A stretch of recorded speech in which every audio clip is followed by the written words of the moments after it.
ఓం వసుదేవసుతం దేవం కంసచాణూరమర్దనం దేవకీ పరమానందం కృష్ణం వందే జగద్గురుం. ఓం శ్రీ రాధాకృష్ణాభ్యాం నమ.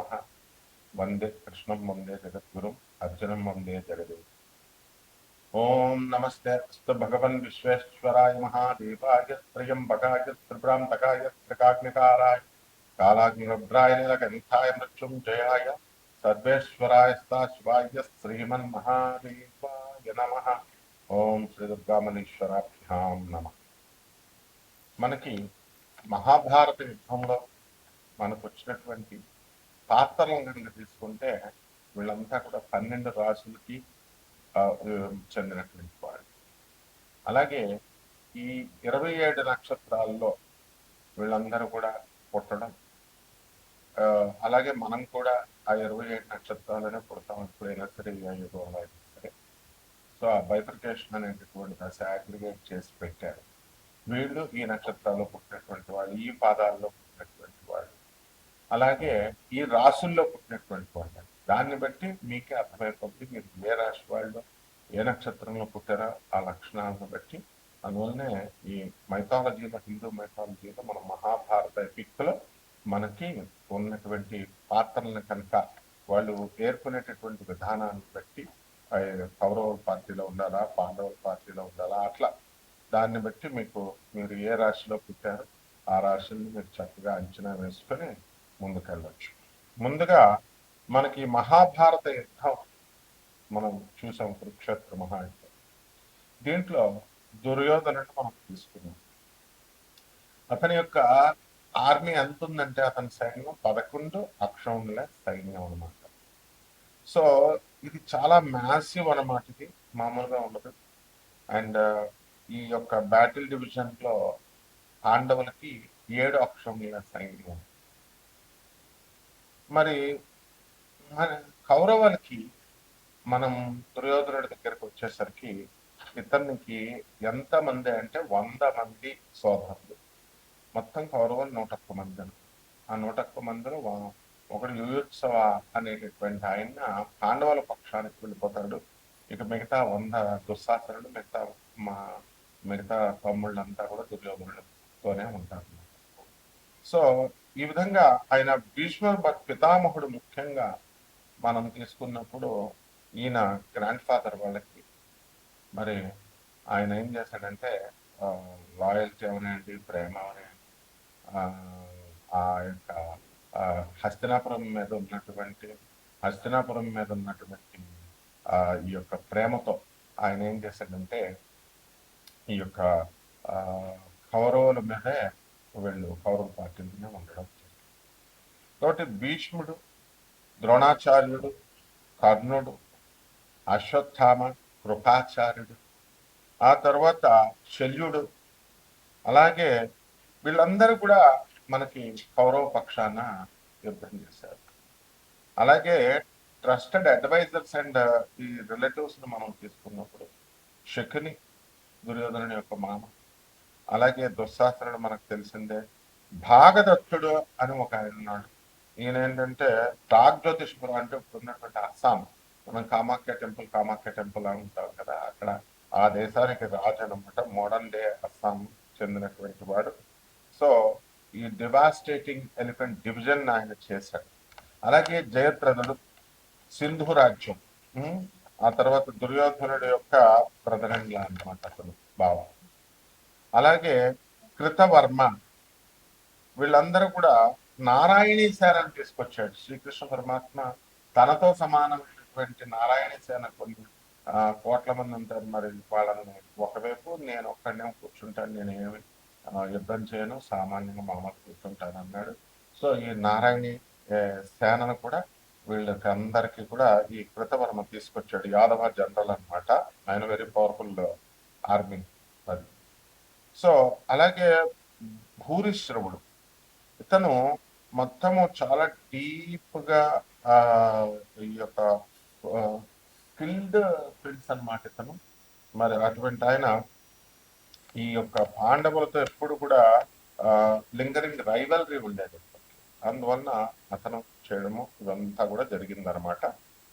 సో ఈ 101 మందిలో మనకి యూత్స్ మనం చెప్పాం కదా, అతను హాఫ్ బ్రదర్ అనమాట కౌరవులకి. ఆ తర్వాత ధృతరాష్ట్రుడు గాంధారి యొక్క వేశ్య హ్యాండ్ మైడ్ అని ఉంటుంది. మైడ్ ఆమె పేరు సుఖధ. ఆమెకి ధృతరాష్ట్రుడికి పుట్టాడు. దుర్యోధనుడు గాంధారి కడుపులో ఉన్నప్పుడు ఎంతకాలానికి, ఎవరైనా ఒక 9 నెలలు ఉంటారు, ఎంతకాలానికి రాడనమాట కడుపులో నుంచి. ఎందుకంటే అతను కలి, పుట్టబోయేటటువంటి వాడు కలి అవుతారు, మేనిఫెస్టేషన్ ఆఫ్ కలి. కాబట్టి ఎక్కువ టైము ఉండేసరికి ఈయన ఫ్రస్ట్రేట్ అయిపోయాడు ధృతరాష్ట్రుడు. ఏమైనా సరే నాకు ఇలీగల్ హెయిర్ కావాలి, నాకు సంతానం కావాలా అని చెప్పేసి వెళ్ళి మేడ్తో కలుస్తాడు అనమాట, సంగమిస్తాడు. అక్కడి నుంచి పుట్టిందే యుయుత్సుడు. తర్వాత కీచకుడు కూడా మనకి ఈ యొక్క దుర్యోధనుడి పార్టీలో ఉండడం జరిగింది. ఆ విధంగా గాంధారి, ధృతరాష్ట్రుడు, వీళ్ళందరూ విదురుడు. ఈ విదురుడు మనకి బయలాజికల్ సన్ అనమాట వ్యాస మహర్షికి. తర్వాత అంబిక అనేటటువంటి క్వీన్ కి ఆమె ఆమె maid had maid enter the queen Ambika. ఆమె పేరేంటి, పరిశ్రమ. అంటే దాసికి వ్యాసుల వారికి పుట్టినటువంటి వాడు ఈ యొక్క విదురుడు అనమాట. ఆయన తర్వాత వీళ్ళంతా కూడా ఇవి పాత్రలు. ఇకపోతే మనకి వచ్చేసరికి పాండవుల్లో మనకు తెలుసు అభిమన్యుడు. కాబట్టి ఉప పాండవులు ఉన్నారు మనకి, ద్రౌపదికి పుట్టినటువంటి వాళ్ళు. అండ్ ఈ అత్యంత దురదృష్టవంతురాలైనటువంటి గాంధారి ఏంటంటే కెటాస్ట్రోఫిక్ లాస్ జరిగింది ఆమెకి. 100 మంది కుమారులు మరణించడం అన్నమాట. అలాగే అర్జునుడు, అభిమన్యుడు, పాండవులు, యుధిష్ఠరుడు, తర్వాత ధర్మరాజు మనకు తెలిసిందే, యుధిష్ఠరుడు అంటారు, భీముడు, నకులుడు, తర్వాత సహదేవుడు, అర్జునుడు, వీళ్ళంతా కూడా పాండవులు. మరి వీళ్ళకి సహాయం చేస్తూ మనకి చాలా మంది, మరి ఈ యొక్క దుష్టద్యుమ్నుడు, ద్రుపద మహారాజు యొక్క కుమారుడు దుష్టద్యుమ్నుడు, కమాండర్ ఇన్ చీఫ్ ఆఫ్ అన్నమాట ఆయన మొత్తం పాండవ ఆర్మీ కూడా. అలాగే భీముని కుమారుడైనటువంటి ఘటోత్కచుడు, సాత్యకి, ద్రుపద మహారాజు, విరాట్ మహారాజు, యుయుత్సువుడు, వీళ్ళంతా కూడా పాండవుల వైపు పోరాడారు అనమాట. సో ఈ యొక్క పోరాటంలో ధర్మము అనేటటువంటిది గెలవాలి. ఇది శ్రీకృష్ణ పరమాత్మ యొక్క ఉద్దేశ్యం.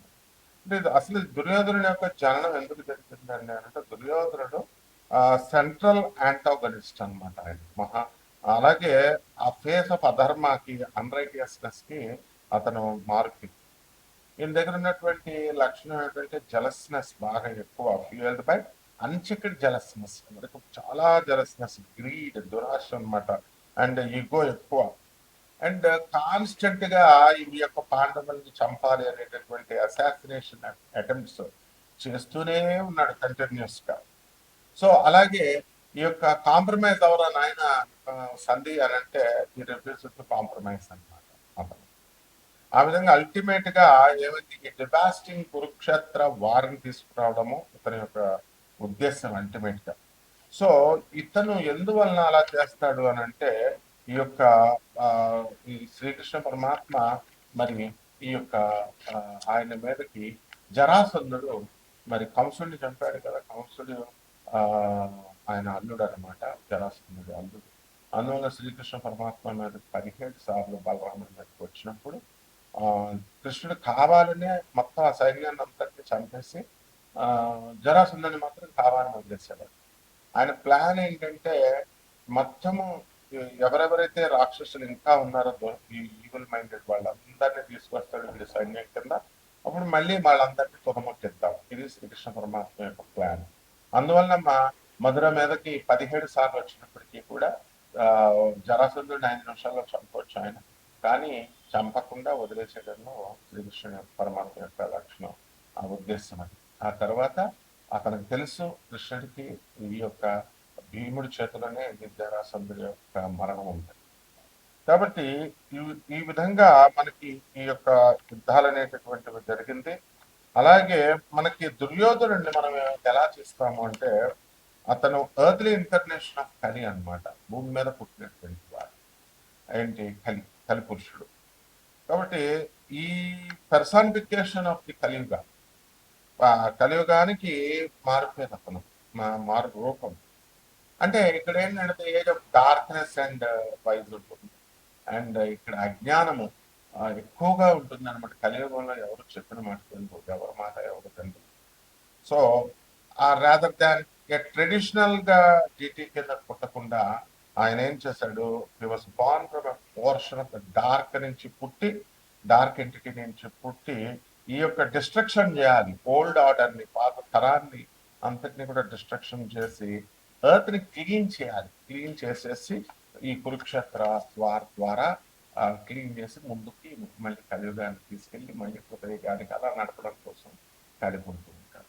సో ఈ విధంగా మనకి ఇన్ని పాత్రలలో మన యొక్క రాష్ట్రాలంతా కూడా 12 రాష్ట్రాలు ఉన్నాయి. ఈ 12 రాష్ట్రాల్లో వాళ్ళ యొక్క క్వాలిటీస్ని మనం చూసుకున్నప్పుడు ఎవరికి ఏ పాత్రకి ఇష్టం, కొంతమంది కర్ణుడు ఇష్టం, కర్ణుడు యుద్ధం చేశాడు, ద్రోణాచార్యుడు, భీష్ముడు అంతా చేశారు కదా, మరి కర్ణుడి మీద చాలా సింపతి ఉంటుంది. సో కర్ణుడు చనిపోయినప్పుడు చాలా మంది దేవుళ్ళు ఏడ్చినటువంటి వాళ్ళు చాలా మంది ఉంటారు. ఎవరెవరంటే సూర్య భగవానుడు కుమారుడు, బయలాజికల్ ఫాదర్ కర్ణుడికి, ఆయన ఏడుస్తాడు. తర్వాత శ్రీకృష్ణ పరమాత్మ కూడా ఏడుస్తాడు అనమాట. అంటే అతని లాయల్టీకి, కరేజ్కి, బ్రావరీకి మళ్ళీ అటువంటి వాడు దొరకడు తను కర్ణుడు అనేటటువంటి ఉద్దేశంతో. అలాగే సాల్వ పర్వంలో, శల్యపర్వంలో దేవుని చెప్పబడిందంటే శ్రీకృష్ణ పరమాత్మను అర్జునుల వారు ఇద్దరు కలిసి పార్టీ చేసుకుంటారు, సెలబ్రేట్ చేసుకుంటారు కర్ణుడు చనిపోయినప్పుడు. ఈ విధంగా కాంట్రవర్షియల్ గా కన్వర్స్ గా చెప్తారు. అయితే ఈ రకంగా మనకి ఈ పాత్రలను బట్టి ద్వాదశ రాశుల వారికి అందరికీ కూడా మనకి ఇప్పుడు మనం మీ పాత్రలు దేనికి రిలేట్ అయినా చూసుకొని మనం ఈ ద్వాదశ రాశుల వారికి కూడా ఇప్పుడు రాశి ఫలాలు ఏ విధంగా ఉన్నాయో చూద్దాం. ఒక్కొక్క రాశి వారిగా మనం చూద్దాం. అలాగే ఇప్పుడు ఎవరికైతే ఏ పాత్ర అంటే ఇష్టం ఉంటుందో ఆ పాత్రకి ఎవరైతే ఇష్టపడతారో వాళ్ళది ఆ రాశికి సంబంధించినటువంటి, లేదా ఆ యొక్క పాత్ర ఇప్పుడు కృష్ణ పరమాత్మ ఉన్నాడు, రోహిణి నక్షత్రం పుట్టాడు, వృషభ రాశి. నేను కూడా మరి రోహిణి నక్షత్రంలో పుట్టాను, నేను వృషభ రాశి రాదు. అందువల్ల సాధారణంగా కృష్ణుడు అంటే నాకు భక్తి ఎక్కువ, ప్రేమ ఎక్కువ. అలాగే అర్జునుల వారు నారాయణ మహర్షులు కాబట్టి అర్జునుడు అంటే ఇష్టం నాకు. కర్ణుడు ఎవరికి హాని చేయకపోయినప్పటికీ కూడా ఎంత లాయల్ గా ఉన్నా, ఎంత బ్రేవరీ ఇదంతా ఉన్నా కూడా మనకి ఇష్టం ఉంది. అలాగే మీరు కూడా మీ యొక్క రాశుల వారికి మీకు ఈ పాత్రలు నేను చెప్పాను కదా, ఆ పాత్రలను బట్టి మీరు ఒక్కొక్కటి అన్వయించుకోవచ్చు. ఆ రాశిని చూసుకోండి ఒక్కొక్కటి. ఓకే, ఇప్పుడు ఒక్కొక్క వృశ్చిక రాశి. ఈ వృశ్చిక రాశి వారికి అందరికీ కూడా మనకి ఈ యొక్క శుక్రుడు జూలై 4 తర్వాత సింహరాశిలో ఉన్నాడు. ఆ విధంగా మనకి భాగ్యంలో ఉన్నటువంటి ఈ యొక్క గ్రహం మనకి అనేకమైనటువంటి లాభాలను కల్పిస్తుంది. అలాగే భాగ్యంలో ఉన్నటువంటి కేతువు కూడా మనకి రాజ్యస్థితిగతుడైనటువంటి శుక్రుడు, రాజ్యస్థితిగతుడైనటువంటి కేతువు మనకి అనేకమైనటువంటి భాగ్యాలను తీసుకొస్తారు. వృత్తిలో చేసేటటువంటి వృత్తిలో రాణింపుని తీసుకొస్తాడు. మీ తల్లిదండ్రుల తరపు నుంచి మీకు రావాల్సినటువంటి ఆస్తిపాస్తులన్నీ కూడా మీకు తీసుకొచ్చి ఇప్పించడం అనేటటువంటి తీరుతాయి. అలాగే మీ పూర్వీకులు ఎప్పుడెప్పుడో విడిపోయినటువంటి పూర్వీకులు అందరూ కూడా మళ్ళీ బంధువులు మీకు వారందరూ కూడా కలిసి రావడానికి అవకాశాలు ఉంటాయి. ఆ విధంగా మీరు భాగ్యంలో ఉన్నటువంటి ఈ యొక్క రవి జూలై 16 తర్వాత మీ తండ్రి ఆరోగ్యం మంచిగా డెవలప్ అయిపోవడము, చక్కగా హాస్పిటల్లో ఉన్నటువంటి వాళ్ళందరూ కూడా తగ్గిపోవడం ఇలాంటివన్నీ కూడా జరుగుతాయి. అలాగే ఈ యొక్క గురుడు కూడా మీరు అనుకున్న పనులు అనుకున్నట్టుగా భాగ్యంలో ఉండి పూర్తి చేస్తాడు. అదృష్టం అనేటటువంటి వరిస్తుంది. చేసేటటువంటి ఉద్యోగాల్లో మీకు ప్రమోషన్స్ రావడము ఇలాంటివన్నీ కూడా మీకు జరుగుతాయి. అలాగే అష్టమంలో మనకు ఉన్నటువంటి బుధగ్రహ ప్రభావం జూలై 7 నుంచి మీకు మీ వాక్కు వల్ల, తొందరపాటు మాటల వల్ల అవతల మీకు ఇబ్బందులు అనేటటువంటివి చాలా రావడానికి అవకాశం ఉంది. అలాగే ఈ యొక్క బుధుడు వక్రించి జూలై 24 తేదీ తర్వాత చాలా ఎక్కువగా మీకు ఎఫెక్ట్ అనేటటువంటిది చూపించడం జరుగుతుంది. ఆ విధంగా మీరు మాటలు వదలడంలో కానీ, తర్వాత ఈ యొక్క ఆహ్, ఆహ్, చ దీనివల్ల మాటల వల్ల ఉద్యోగాల్లో కొంచెం లాసులు రావడము ఇవన్నీ కూడా ఉంటాయి. కాబట్టి మీరు ఎవరికైతే అప్పులు ఇచ్చారో అటువంటి వాళ్ళని కొంచెం జాగ్రత్తగా మీరు అప్పులను అడిగి మీరు తీసుకోవాలి.